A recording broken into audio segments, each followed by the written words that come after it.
નમસ્કાર વિદ્યાર્થી મિત્રો।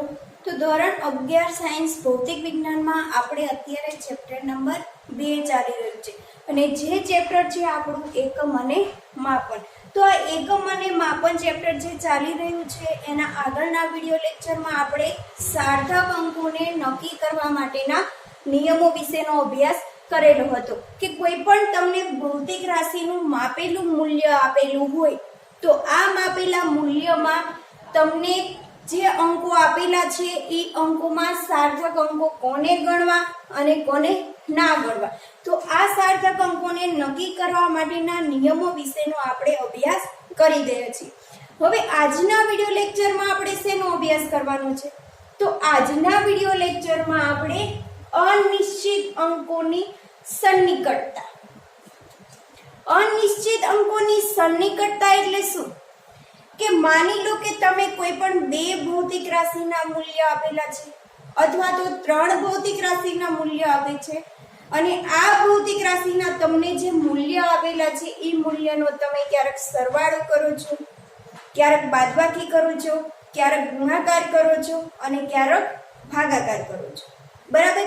તો આ તમે સરવાળો, બાદબાકી, ગુણાકાર અને ભાગાકાર કરતા હોય છો તો ઘણીવાર તમને એનું જે પરિણામ મળે છે એ પરિણામમાં શું જોવા મળતું હોય કે તમારી પાસે જે માપેલા મૂલ્ય છે એમાં જે સાર્થક અંકોની સંખ્યા છે એના કરતા પરિમાણમાં તમને શું થતું હોય? ઘણીવાર સાર્થક અંકોની સંખ્યા તમને વધારે જોવા મળતી હોય, પરંતુ આ પરિમાણમાં આપણે સાર્થક અંકો છે એ વધારે દર્શાવી શકતા નથી। જેટલા તમને માપેલા મૂલ્યમાં સાર્થક અંકો આપેલા હોય છે એટલા જ તમારે સાર્થક અંકો પરિમાણમાં દર્શાવવાના રહે છે। એનાથી તમારે વધારે સાર્થક અંકો દર્શાવી શકો નહીં। જો તમને પરિમાણમાં વધારે સાર્થક અંકો મળે તો એવા સાર્થક અંકોને તમારે શું કરવા પડે? દૂર કરવા પડે। એટલે અનિશ્ચિત અંકોને તમારે શું કરવા પડે? દૂર કરવા પડે। એને તમારે શું કરવું પડે? રાઉન્ડિંગ ઓફ કરવું પડે અને જેટલું તમારું માપેલા મૂલ્યમાં સાર્થક અંકો હોય એટલા જ અંકો તમે પરિમાણમાં દર્શાવી શકો। આપણે અહીંયા એક ઉદાહરણ દ્વારા જોઈએ કે તમને અહીંયા જો ઉદાહરણમાં તમને અવરોધના મૂલ્ય આપેલા છે કે આપણે કોઈ પણ એક ઉદાહરણ દ્વારા સમજીએ કે આપણે સાર્થક અંકો કેટલા રાખવા જોઈએ, બરાબર? તો તમને અહીંયા એક ઉદાહરણમાં તમને 3 અવરોધના મૂલ્ય આપેલા છે। R1 નું મૂલ્ય આપેલું છે 5.67 ઓહમ, R2 નું મૂલ્ય આપેલું છે 12.345 ઓહમ અને R3 નું મૂલ્ય આપેલું છે 0.7 ઓહમ। તો આવી રીતે તમને 3 અવરોધના શું કરેલા છે? મૂલ્ય આપેલા છે। હવે તમને એમ કીધું છે કે આ 3 અવરોધના મૂલ્ય આપેલા છે, 3 અવરોધના મૂલ્યનો તમારે શું કરવાનું છે? સરવાળો કરવાનો છે, બરાબર? તો આપણે જોઈએ કે 3 અવરોધના મૂલ્યને આપણે સરવાળો કરીએ તો સૌથી પહેલા સરવાળો કરીએ ત્યારે શું જોવાનું કે જે તમને મૂલ્ય આપેલા છે એને વ્યવસ્થિત રીતે ગોઠવી દેવાના કે દશાંશ ચિહ્ન પછી જે અંક જેની નીચે આવતો હોય એવી જ રીતે તમારે દર્શાવવાના, બરાબર? તો અહીંયા જો R1 નું મૂલ્ય કેટલું છે? 5.67, પછી કેટલું આપેલું છે મૂલ્ય? 12.345 અને પછી કેટલું મૂલ્ય આપેલું છે? 0.7। હવે આ 3 મૂલ્યનો તમારે કરવાનું છે સરવાળો। હવે જો જ્યારે તમે 3 મૂલ્ય આપેલા છે અવરોધના, 3 મૂલ્યનો તમે સરવાળો કરશો તો સરવાળો કેવી રીતે કરશો કે અહીંયા તમારી પાસે દશાંશ ચિહ્ન પછી કેટલા અંક છે? 2। R2 નું જે મૂલ્ય આપેલું છે એમાં દશાંશ ચિહ્ન પછી કેટલા અંક છે? 3 અને R3 ના મૂલ્યમાં દશાંશ ચિહ્ન પછી કેટલા અંક છે? 1 જ અંક આપેલો છે। તો હવે તમે આ 3 મૂલ્યનો સરવાળો કરશો ત્યારે તમે શું કરશો કે અહીંયા દશાંશ ચિહ્ન પછી 2 અંક છે, અહીંયા દશાંશ ચિહ્ન પછી 3 અંક છે। તો હવે આનો સરવાળો કરશો ત્યારે તમે શું કરશો કે અહીંયા તમે શું માની લેશો? 0 ધારી લેશો અને પછી તમે શું કરશો? સરવાળો કરશો, બરાબર? તો અહીંયા તમે સરવાળો કરશો તો તમને મળશે 5 7 ને 4 13 વધી આવી 1 7 ને 3 10 16 અને 17 17 નો 7 વધી આવી 1 બરાબર સોરી અહીંયા આવશે 11 હવે 5 ને 2 7 7 ને 1 8 અને અહીંયા 1 તો આનું તમને પરિમાણ શું મળે છે 18.715 ઓહમ કે જ્યારે તમને ત્રણે ત્રણ અવરોધના મૂલ્ય આપેલા છે ત્રણે ત્રણ અવરોધનો તમે સરવાળો કરો છો ત્યારે અહીંયા તમે 0 ધારીને સરવાળો કરો છો એટલે તમને એનું મૂલ્ય મળે છે 18.715 બરાબર હવે જો આ અવરોધ R1 નું મૂલ્ય આપેલું છે એમાં સાર્થક અંકોની સંખ્યા કેટલી છે 3 અંક આપેલા છે આમાં સાર્થક અંકોની સંખ્યા કેટલી છે તો એમાં 5 અંક આપેલા છે અને આમાં સાર્થક અંકોની સંખ્યા કેટલી છે તો આમાં સાર્થક અંક તમને આપેલા છે 1 અંક હવે દશાંશ ચિહ્ન પછી જોવા જઈએ તો જો દશાંશ ચિહ્ન પછી આમાં કેટલા અંક છે 2 અંક છે આમાં 3 અંક છે અને આમાં કેટલા છે 1 અંક છે અને પરિમાણમાં જો પરિમાણમાં દશાંશ ચિહ્ન પછી કેટલા અંક છે 3 અંક છે તો અહીંયા તમને પરિમાણમાં જે મૂલ્ય મળે છે એમાં દશાંશ ચિહ્ન પછી 3 અંક છે જ્યારે તમારી પાસે અવરોધ R1 અને R3 નું મૂલ્ય છે એમાં જો દશાંશ ચિહ્ન પછી કેટલા છે અંક તો R3 માં દશાંશ ચિહ્ન પછી 1 જ અંક છે અને R1 માં દશાંશ ચિહ્ન પછી 2 જ અંક છે બરાબર તો પરિમાણમાં એના કરતા અંક કેટલા થઈ ગયા વધી ગયા તો જ્યારે તમે સરવાળો બાદબાકી ગુણાકાર કે ભાગાકાર કરતા હોય છો ત્યારે પરિમાણમાં તમે જે માપેલા મૂલ્યમાં સાર્થક અંક આપેલા હોય છે એના કરતા વધારે તમે પરિમાણમાં દર્શાવી શકતા નથી તો હવે શું કરવું પડશે તો આ પરિમાણમાંથી આપણે સાર્થક અંકને દૂર કરવા પડશે રાઉન્ડિંગ ઓફ કરવું પડશે હવે ક્યાં સુધી રાઉન્ડિંગ ઓફ કરવું પડશે તમને એ વિચાર આવે તો જે તમને પરિમાણ મળે છે એ પરિમાણમાં જે માપેલા મૂલ્યમાં દશાંશ ચિહ્ન પછી લઘુત્તમ સાર્થક અંક હોય એટલા જ તમે પરિમાણમાં દર્શાવી શકો અથવા તો એના સિવાય બીજું એવું યાદ રાખો કે તમે જેટલા 0 તમારી જાતે એડ કર્યા છે બરાબર ત્યાં સુધી તમારે રાઉન્ડિંગ ઓફ કરવું પડશે અહીંયા તમે ક્યાં સુધી 0 એડ કર્યા છે તો અહીંયા સુધી તમે 0 એડ કર્યા છે તો અહીંયા સુધી તમારે શું કરવું પડશે રાઉન્ડિંગ ઓફ કરવું પડશે એટલે તમે પરિમાણમાં દશાંશ ચિહ્ન પછી 1 જ અંક રાખી શકો અહીંયા તમે બે વસ્તુ યાદ રાખી શકો છો કે જે સંખ્યા દશાંશ ચિહ્ન પછી લઘુત્તમ અંક ધરાવતી હોય ત્યાં સુધી રાઉન્ડિંગ ઓફ કરવું પડશે અથવા તો જેટલા 0 આપણી જાતે એડ કર્યા છે ત્યાં સુધી આપણે રાઉન્ડિંગ ઓફ કરવું પડશે બરાબર અત્યારે આપણે અહીંયા ધારી લીધું છે કે અહીંયા 0 ધારીને આપણે સરવાળો કરેલો છે પરંતુ અહીંયા 0 ના પણ હોય બીજી કોઈ પણ સંખ્યા હોઈ શકે તો એના માટે આપણે પાછળના અંકોને પરિમાણમાં દર્શાવી શકશું નહીં ત્યાં સુધી આપણે શું કરવું પડશે રાઉન્ડ ઓફ કરવું પડશે તો હવે આપણે પરિમાણમાં 18.7 કે દશાંશ ચિહ્ન પછી આપણે 1 જ અંક દર્શાવી શકશું બરાબર તો અહીંયા સુધી તમારે શું કરવું પડશે રાઉન્ડ ઓફ કરવું પડશે તો આનો સાચો જવાબ તમને શું મળશે 18.7 ઓહમ હવે જો આ પરિમાણમાં તમારે 7 પછીના અંકોને શું કરવાના છે 7 પછીના અંકોને તમારે દૂર કરવાના છે બરાબર કે અહીંયા તમારે 1 અને 5 છે એ તમારે દૂર કરવાનો છે તો અહીંયા જો 1 તમારે દૂર કરવાનો છે બરાબર તો એના માટે તમને રાઉન્ડિંગ ઓફ કરવાના તમને નિયમો આપેલા છે કે આ રાઉન્ડિંગ ઓફ કરવા માટે તમારે નિયમો ભણશો અને આ નિયમો ઉપરથી તમે કેવી રીતે દૂર કરી શકો છો અંકને.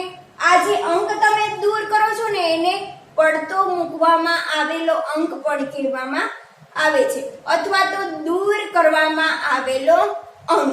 બરાબર. તો એના માટે રાઉન્ડિંગ ઓફ કરવા માટેના આપણે નિયમો ભણીએ. તો જે આપણે અંક દૂર કરવાનો છે એ અંકને આપણે કહેશું પડતો મૂકવામાં આવેલો અંક અથવા તો દૂર કરવામાં આવેલો અંક. તો અહીંયા લખી દઈએ પડતો મૂકવામાં આવેલો અંક અથવા તો એને બીજું એવું પણ કહેવાય કે દૂર કરવામાં આવેલો અંક. હવે જો આ જે દૂર કરવામાં આવેલો અંક છે ઈ અંક માટે 3 શક્યતાઓ છે કે દૂર કરવામાં આવેલો અંક ઈ 5 કરતા નાનો પણ હોઈ શકે, 5 જેટલો પણ હોઈ શકે અને 5 કરતા મોટો પણ હોઈ શકે. બરાબર. તો અહીંયા તમારે રાઉન્ડિંગ ઓફ કરવા માટે જે દૂર કરવામાં આવેલો અંક છે આ 1 છે એને આપણે દૂર કરવાનો છે. તો આ 1 છે એ 5 કરતા નાનો પણ હોઈ શકે, કોઈ સંખ્યામાં 5 પણ હોઈ શકે અને કોઈ સંખ્યામાં 5 કરતા મોટો પણ હોઈ શકે. બરાબર. તો એના માટે આપણે 3 છે, 5 કરતા નાનો, 5 જેટલો અને 5 કરતા મોટો. તો સૌથી પહેલા તો આપણે એ જોઈએ કે 5 કરતા નાનો અંક હોય ત્યારે આપણે શું કરવું. બરાબર.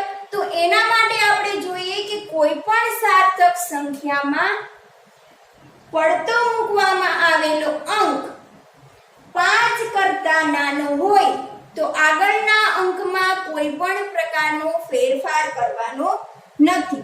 જો 5 કરતા નાનો હોય ત્યારે શું કરવાનું છે કે કોઈ પણ સાર્થક સંખ્યામાં પડતો મૂકવામાં આવેલો અંક જો 5 કરતા નાનો હોય તો આગળના અંકમાં કોઈ પણ પ્રકારનો ફેરફાર કરવાનો નથી. શું કીધું કે કોઈ પણ તમને સાર્થક સંખ્યા આપી છે. શું કીધું છે? સાર્થક સંખ્યા આપેલી છે. અહીંયા આપણે લખી દઈએ ઉદાહરણ તરીકે સાર્થક સંખ્યા તમને આપેલી છે, માની લો કે 12.13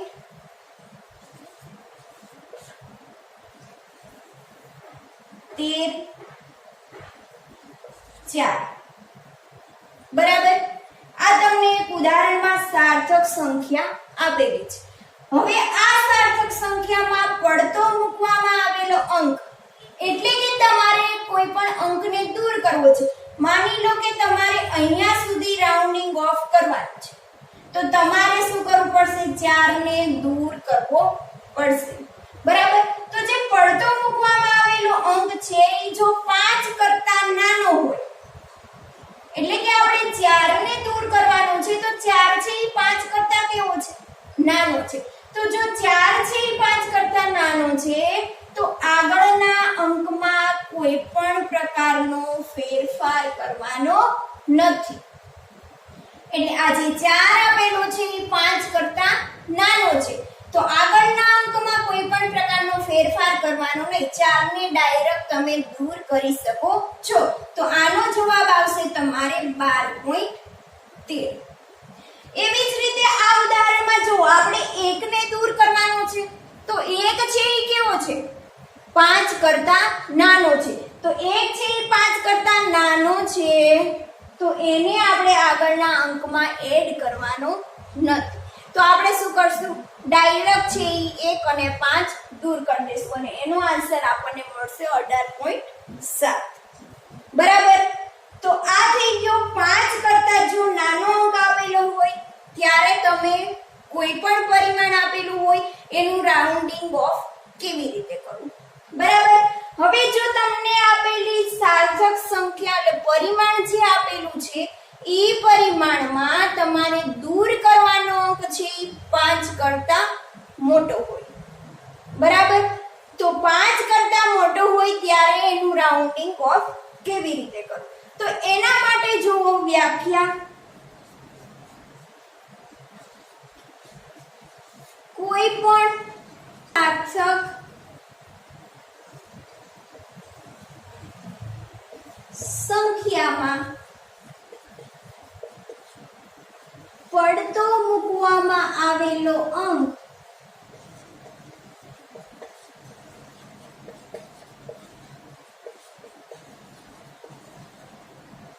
જો 5 કરતા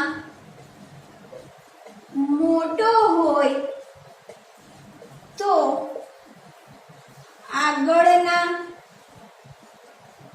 અંકમાં 1 નો વધારો કરો. કે કોઈ પણ તમને સાર્થક સંખ્યા આપેલી છે, બરાબર. ઈ સાર્થક સંખ્યામાં પડતો મૂકવામાં આવેલો અંક કેવો છે? 5 કરતા મોટો. તો ઉદાહરણ તરીકે માની લો કે 12.23 છે. હવે આ સંખ્યામાં તમારે રાઉન્ડિંગ ઓફ ક્યાં સુધી કરવાનું છે? અહીંયા સુધી કરવાનું છે. એટલે કે તમારે 7 ને દૂર કરવો પડશે. તો આ જે 7 ને દૂર કરવાનો છે, પડતો મૂકવામાં આવેલો અંક છે એ તમારે જોવાનો કે 5 કરતા નાનો છે, 5 જેટલો છે કે 5 કરતા મોટો છે. બરાબર. અત્યારે કેવો છે? 5 કરતા મોટો આપેલો છે. બરાબર. તો 5 કરતા મોટો આપેલો હોય ત્યારે શું કરશો? તો 5 કરતા મોટો આપેલો હોય ત્યારે આગળના અંકમાં શું કરશો? 1 નો વધારો કરવાનો. એટલે 7 ને તમારે દૂર કરવાનો છે. 7 છે એટલે 7 છે એ 5 કરતા કેવો છે? મોટો છે. તો 7 ને દૂર કરો ત્યારે તમારે આગળનો જે અંક આપેલો છે એમાં તમારે 1 નો શું કરવો પડશે? વધારો કરવો પડશે. તો આનો આન્સર આવશે 12.24. આગળના અંકમાં આપણે 1 પ્લસ કરવા પડશે. તો જ્યારે કોઈ પણ પરિમાણ તમારે રાઉન્ડિંગ ઓફ કરવાનું હોય એમાં જો તમને 5 કરતા મોટો અંક આપેલો હોય જે પડતો મૂકવાનો છે, કે જેને આપણે શું કરવાનું છે? દૂર કરવાનું છે. તો આવો દૂર કરવાનો અંક જે 5 કરતા મોટો હોય તો આગળના અંકમાં શું કરશો?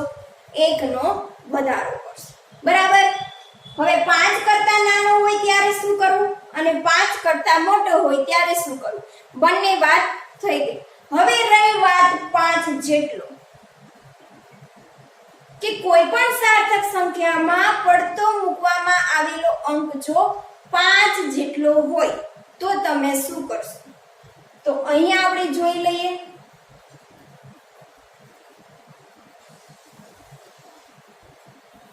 શું કીધું? કોઈ પણ સાર્થક સંખ્યામાં પડતો મૂકવામાં આવેલો અંક 5 જેટલો હોય ત્યારે શું કરશું? તો તો તમારે જે પડતો મૂકવામાં આવેલો અંક છે એ 5 જેટલો હોય ત્યારે એમાં બે શક્યતાઓ તમારે જોવાની છે. તો બે શક્યતાઓ કઈ કઈ હશે? તો બે શક્યતામાં એવું હશે કે 5 આગળ તમને કાં તો બેકી અંક આપેલો હોય અને કાં તો તમને એકી અંક આપેલો હોય.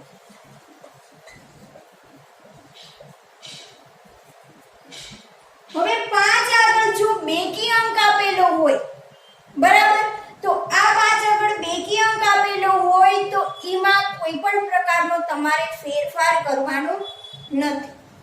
કોઈ પણ સાર્થક સંખ્યામાં પડતો મૂકવામાં આવેલો અંક 5 જેટલો હોય ત્યારે 5 આગળ આવેલો અંક બેકી હોય તો એમાં કોઈ પણ પ્રકારનો ફેરફાર કરવાનો નથી.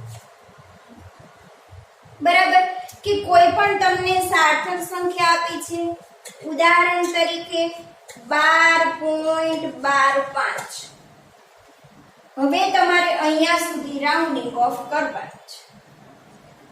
તો અહીંયા તમારે પડતો મૂકવામાં આવેલો અંક કેટલો છે? 5 આવેલો છે. હવે જ્યારે 5 આવેલો હોય ત્યારે એની આગળનો અંક તમારે જોવાનો. આગળનો અંક કેટલો છે? એકી અંક આપેલો છે કે બેકી અંક આપેલો છે?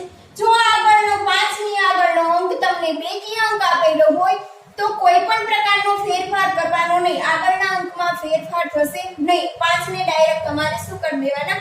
કાઢી નાખવાના. તો એનો આન્સર તમને મળશે 12.12.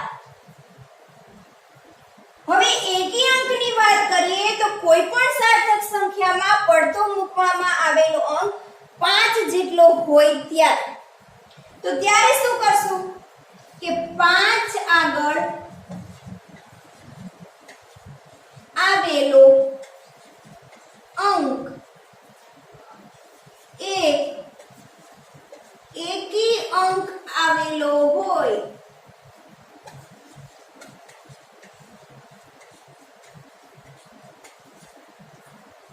તો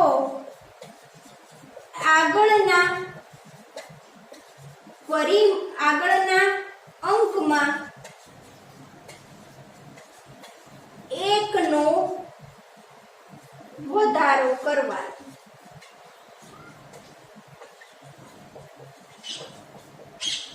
જો શું કીધું કે કોઈ પણ તમને સાર્થક સંખ્યા આપી છે અને એમાં પડતો મૂકવામાં આવેલો અંક કેવો છે? 5 છે. બરાબર, ઉદાહરણ તરીકે તમને આપેલું છે કે 12.135. હવે પડતો મૂકવામાં આવેલો અંક એટલે કે 5. આપણે અહીંયા સુધી રાઉન્ડિંગ ઓફ કરવાનું છે. તો જે પડતો મૂકવામાં આવેલો અંક છે એ 5 છે. હવે 5 ની આગળ જો એકી સંખ્યા છે કે બેકી સંખ્યા? તો 5 ની આગળ આપેલી છે એકી સંખ્યા. તો એકી સંખ્યા આપેલી હોય તો આગળના અંકમાં શું કરવાનું? 1 નો વધારો કરવાનો. તો આનો આન્સર તમને શું મળશે? 12.14. તો આ હતા તમારા રાઉન્ડિંગ ઓફ કરવા માટેના નિયમો. બરાબર, કે કોઈ પણ તમને ભૌતિક રાશિનો સરવાળો, બાદબાકી, ગુણાકાર કે ભાગાકાર કરો છો તો એના પરિમાણમાં તમને માપેલા મૂલ્યમાં જે સાર્થક અંકો આપેલા છે એના કરતા પરિમાણમાં તમે વધારે સાર્થક અંકો દર્શાવી શકો નહીં. તો એના માટે તમારે શું કરવું પડશે? રાઉન્ડિંગ ઓફ કરવું પડશે.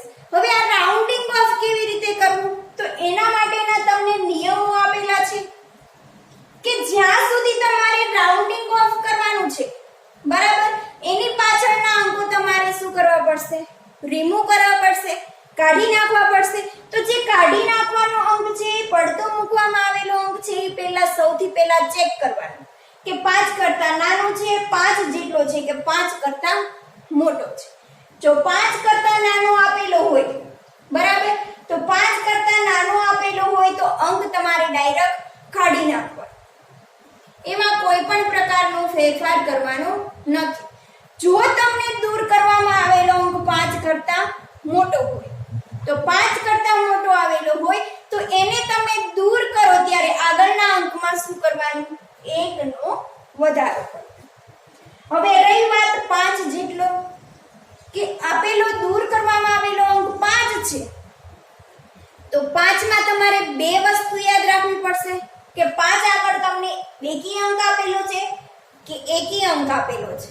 જો 5 આગળ તમને બેકી અંક આપેલો હોય તો ડાયરેક્ટ તમે 5 ને દૂર કરી શકો છો, એમાં કોઈ પણ પ્રકારનો ફેરફાર કરવાનો નથી. અને જો 5 આગળનો અંક છે તમને એકી અંક આપેલો હોય તો 5 ને દૂર કરતા પહેલા આગળના અંકમાં તમારે શું કરવું પડશે? વધારો કરવો પડશે. તો કોઈ પણ સંખ્યાનું તમે આવી રીતે નિયમોને આધારે રાઉન્ડિંગ ઓફ કરી શકો છો. તો આ હતા અનિશ્ચિત અંકોની સન્નિકટતા, એટલે કે જે અંકોની જરૂર નથી એ અંકોને આપણે રાઉન્ડિંગ ઓફ કરવા પડશે. તો આ રાઉન્ડિંગ ઓફ કરવા માટેના તમને શું આપેલા હતા? નિયમો આપેલા છે.